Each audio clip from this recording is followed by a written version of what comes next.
What's going on, people? Myke C-Town here with an episode of Records and Ramblings. And yes, it's been a while since I've done one of these videos. I have been very busy. If you follow me on social media, you'll see that the most recent thing that I was up to is I was in Ohio. An old friend of mine from back in the hardcore days, he does a class called Insurgent Youth where he talks about metal and punk subcultures and their relation to social issues like race, gender, sex, all that kind of thing. And he teaches it at Ohio State, which is just absolutely incredible. But he asked me to come speak to his class about my experience operating within those spaces. So that was really cool.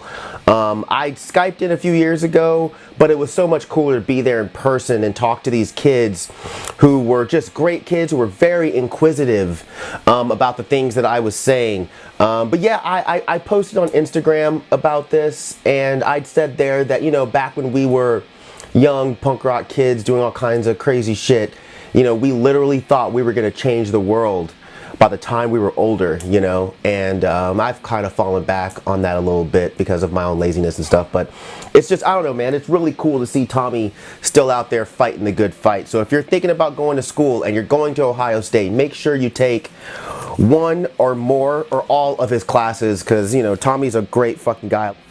Anyway, let's go ahead and start here. The first record I'm going to show you guys, this is Blue Hummingbird on the left with the album, I can't pronounce it, I'm not even going to try.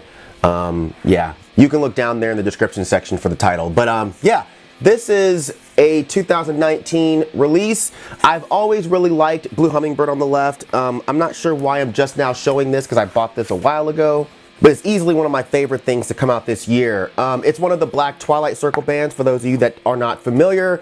But yeah, I assume that most people are already kind of familiar with this record. If not, make sure you get yourself familiar, because it's really cool, and it's interesting that they expanded their sound on this one. They're introducing some new ideas, especially in the guitar department.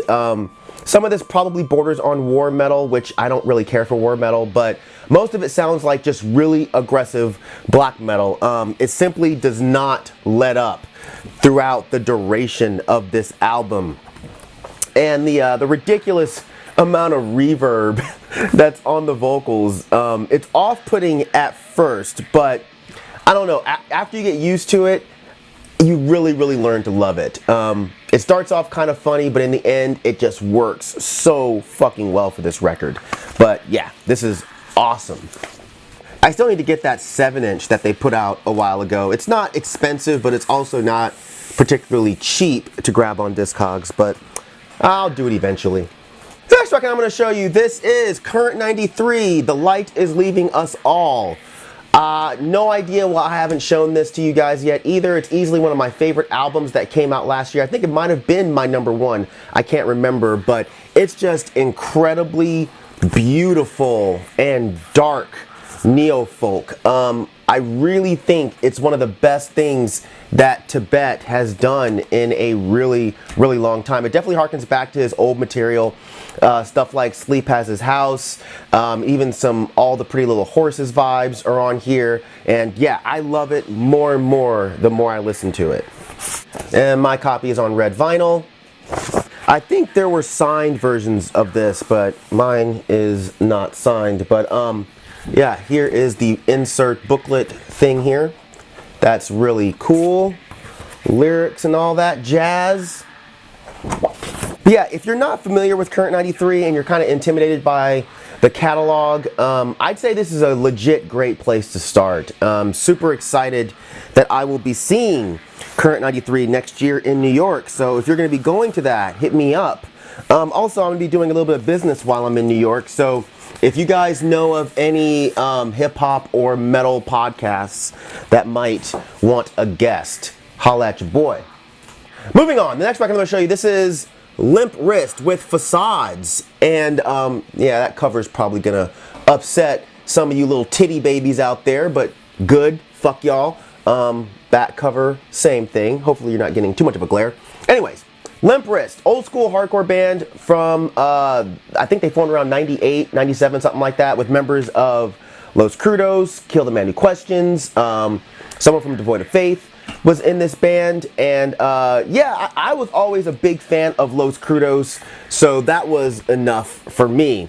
It's all super fast, short songs that are straight to the point. Records on Black won't bother showing you that. The songs are really hard-hitting, though. They talk about everything from sexual identity to being an old person in the hardcore scene. And it's also interesting that the last 3 songs on here are like these weird kind of electro songs, but they're actually really good. Like I wouldn't mind a whole album of just this electro style. But yeah, this came out in 2017, and I actually missed it when it first came out because this is the first thing they've done in like a decade. So, but yeah, this is a great record. So if you like punk rock, give that a shot. And speaking of Los Crudos, I don't know why I've never shown this either, but this is the Los Crudos Spitboy split album here. The name is Viviendo Aspermente, which I assume translates to roughly living, which is on the cover here. But yeah, Los Crudos was an absolute force in the hardcore scene back in the day, man. Martin, the singer who's also in Limp Wrist, he was just crazy on stage. And this was in the day where a band would play music, but they would also take up a good chunk of time talking about social issues, talking about politics. And yes, I know you guys don't like that kind of thing, but this is fucking 90s punk rock where that's just what happened, you know? And we were all fucking cool with it. But here's this booklet that comes on the inside here. Yeah, I mean, it's not really much I can show you here. Lyrics and all that good stuff. But yeah, when Los Crudos played, they were absolutely insane, just fucking nuts. But if you haven't heard Los Crudos before, really fast hardcore, lyrics are all in Spanish, which makes me, of course, wish I spoke Spanish. Spitboy, the other band on this, was an all-female anarcho-punk band from California. That in the 90s was singing about things like gender roles and misogyny and destroying the patriarchy. And they sound super pissed off, and it's a lot of fun to listen to, you know? This was actually the last release that Spitboy did before breaking up, but members went on to be in Os Rotten, I believe. Some started another band called Instant Girl, which I don't have any of their stuff. I need to get it. And one of them now teaches at a university in California. So yeah, great stuff. Anarcho, fucking pissed off, riot starting punk rock. So yeah. Now changing gears a little bit here, but yeah, this is Mayhem, De Mysteriis, Dom Sathanas.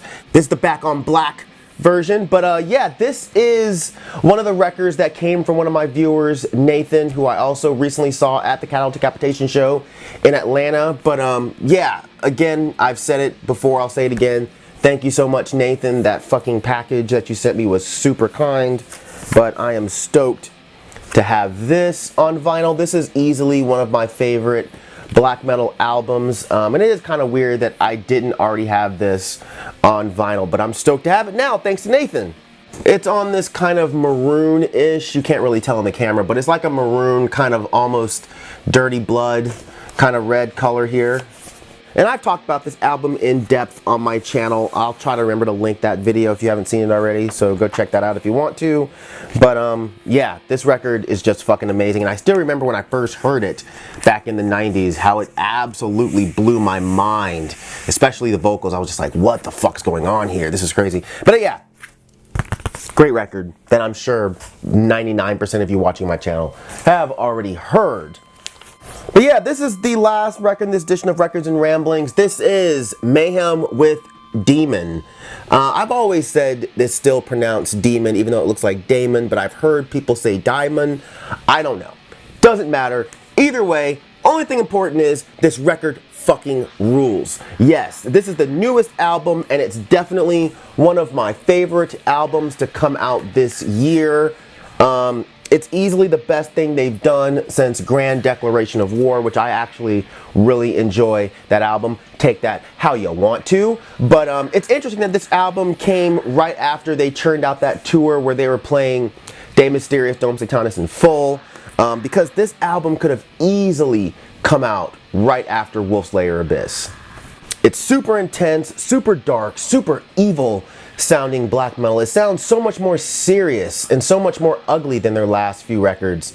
And there's a lot of weird time changes. There's some odd riffing going on, but it works out super well. Here's the booklet. A lot of nice stuff in there, nice pictures and lyrics and all that good shit. But yeah, this was really, really well put together, and that picture is just fucking awesome. But yeah, this record is definitely gonna be in my top albums of the year, and I'm surprised that I haven't seen anybody else show this yet on the YouTuberies. But yeah, Mayhem, Demon, Daemon, whatever you want to say, but the shit fucking rules. And that's going to do it for this edition of Records and Ramblings. Hopefully you guys enjoyed it. Yeah, as usual, thank you for living, thank you for loving, thank you for being you, and I'll see you guys next time. All right, peace out, boy.